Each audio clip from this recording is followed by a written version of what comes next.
Joining me now from our bureau in Washington, D.C., Republican strategist and founding partner of Strategic Rush, Marissa Martinez. So, Marissa, let's start with those RNC and Trump campaign numbers. How important is it to have money on hand? Well, thank you for having me. To have cash on hand is incredibly important. The Trump campaign and the Republican National Committee know exactly how important it is to have the funds in order to have the best campaign possible.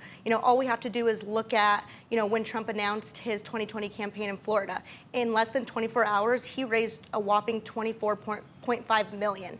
And of that $24.5 million that they brought in, the average contribution was less than $50. So that is a testament to how well Americans are receiving President Trump's pro-growth agenda and just overall, his overall improvement. And I think that's a really important point right there is the number of donations. It's one thing to get a lot of money from a super PAC. I mean, whoever, the Kochs can give whatever money they want, but that's not necessarily impressive to me. It's whether or not Americans are buying into that idea. And as you were saying, with those limited individual donations, it seems like individual Americans are buying into what the Trump campaign is selling, at least at this point. But from the Trump campaign perspective, where do you want to see those funds being used? I mean, I like these rallies, but something tells me that all the money isn't going into the planning of those rallies.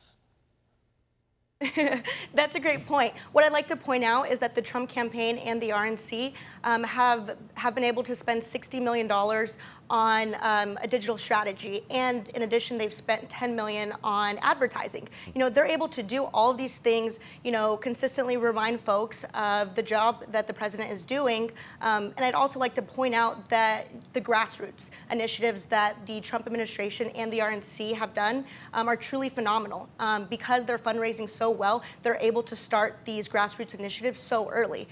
One of the things the RNC just rolled out last week, because they are fundraising so well, was a voter registration training program. So essentially, the party is rolling that out in every state with every state director. And in states like Florida, Arizona, and Colorado, you're really seeing a ton of volunteers come out. I believe in Arizona on Saturday, they had upwards of 50 volunteers, helping the voter registration efforts, and it's only 2019.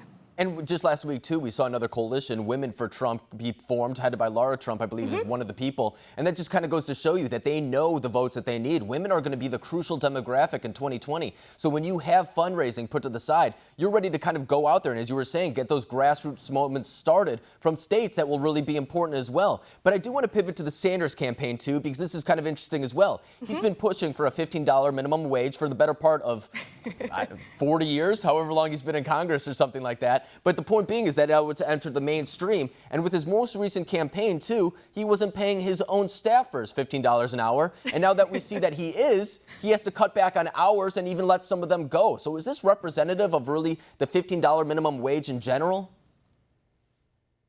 I mean, in general, Bernie Sanders has been pushing this for how long? This week, he literally proved that a $15 minimum wage will do two things. It will essentially force corporations, organizations to cut back on hours, and it's also going to grow unemployment. So Bernie Sanders literally proved exactly what Republicans and any average American has been pushing for years. I think it's kind of interesting that he was paying his field staffers $36,000, but they were working upwards of 60 hours a week, thus dipping below the $15 minimum wage that Bernie Sanders champions. Bernie makes, I think, 7 to 8 times average what the average American makes. He has 3 homes, and he kind of just schooled himself in basic economics here by showing that, guess what? When you raise the minimum wage, it doesn't work. And I think it's really interesting to note, too, is that he very much so touts the volunteers that he has on the grounds throughout the country. I mean, I believe when he first launched his campaign, he was asking for 1 million volunteers across the country. And now kind of looking back, it's like, well, if you're not paying them anything, I don't know if you're going to get to that number. I guess that's what makes a volunteer. But you can't really get the motivation from those people if you're, as you were saying, if you can't even come up with a decent wage to pay them. But I want to shift to Amy Klobuchar, too. So she was essentially holding off on paying staffers in order to inflate the end of the quarter numbers. I believe it came out to be something around $7 million compared to like $6.35 million. So it's really not that much, but it was enough to separate her from some of the other candidates. Is this a common practice, or is this something representative of the Klobuchar campaign right now?